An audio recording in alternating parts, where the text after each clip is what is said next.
I walk alone through the African savanna under a hard white sun, tall, dry grass moving slowly with the wind, while distant acacia trees cut the horizon.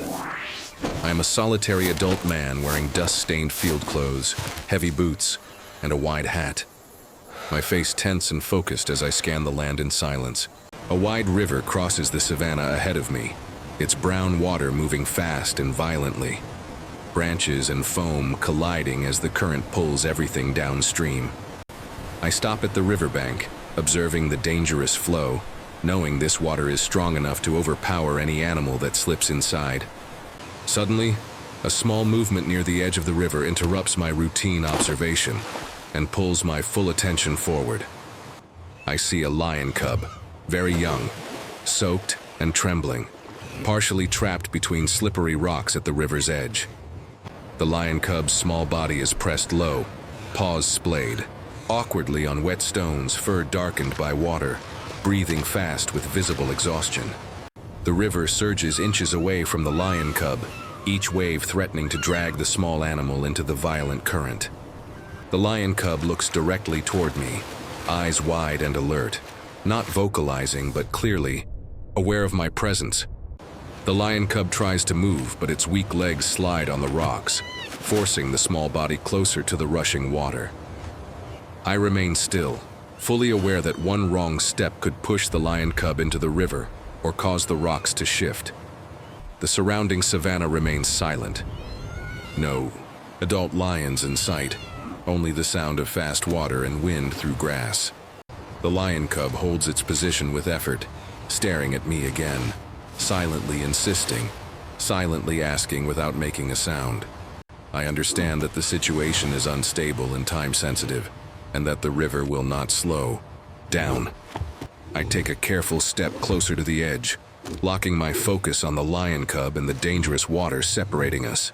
The river grows louder as I stay near the edge, and the water level rises and falls unpredictably against the rocks holding the lion cub. I notice that the stones beneath the lion cub are slowly shifting, polished smooth by constant water pressure and offering almost no grip. The lion cub attempts to reposition its hind legs, but the effort causes one rock to tilt slightly, making the cub slip closer to the current. The current slams into the rocks harder now, sending sudden splashes that soak the lion cub again and weaken its already unstable posture. I realize the lion cub's strength is fading. It's breathing faster and more uneven as it struggles to keep its head above the splashing water. I scan the surroundings quickly and see no adult lions, no vehicles, and no immediate help anywhere across the open savanna. The river continues pulling debris downstream, and a thick branch collides with the rocks, showing how easily the cub could be dragged away. I understand that if the lion cub loses balance even once, the current will take the small body instantly. The ground beneath my boots is loose and eroded, forcing me to test every inch before shifting my weight forward. Feel the pressure of time increase as the water surges stronger, knowing that hesitation could cost the lion cub its life. The lion cub lowers its body again, claws scraping uselessly against wet stone, eyes still fixed on me. I calculate distance and angle, aware that I cannot reach the lion cub directly without risking both of us being pulled in. The river shows no mercy, no pause, no reduction in force, only constant movement toward danger. I recognize that this moment is closing fast, and that the situation is moving from risky to critical.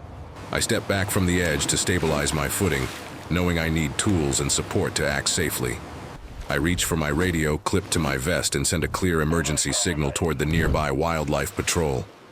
I keep my eyes on the lion cub while waiting, ensuring the small animal does not lose its position on the rocks. Within minutes, a patrol vehicle appears in the distance, moving fast across the savanna toward the river. 2 wildlife rangers arrive, wearing protective gear and carrying rescue equipment designed for river extractions. I quickly explain the situation with gestures pointing to the lion cub trapped between the rocks and the violent current.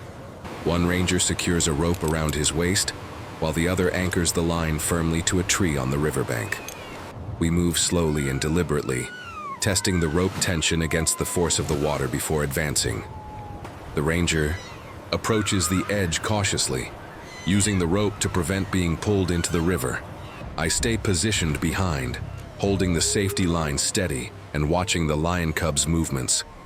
The lion cub remains still, soaked and exhausted, eyes tracking every movement without making a sound.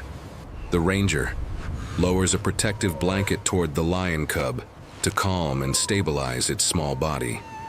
The river surges harder against the rocks, forcing us to adjust timing and movement carefully. At the right moment, the ranger reaches the lion cub and secures it gently but firmly against his chest. I help pull the rope back inch by inch as the ranger retreats from the edge with the lion cub safely held. As the ranger steps back, the river suddenly surges higher, pulling violently at the rope and destabilizing his footing. For a brief moment, the ranger slips on the wet rocks, his balance compromised as the current tries to drag him sideways. The lion cub shifts in his arms, its small body reacting to the sudden movement and increased water spray. I feel the rope jerk sharply in my hands, the force of the river transferring directly through the line. The anchored rope strains hard against the tree, vibrating under the pressure of the current and the slipping weight. I plant my boots deeper into the loose ground, lowering my center of gravity to counter the pull. The second ranger tightens the anchor and adjusts the rope angle to reduce sideways force.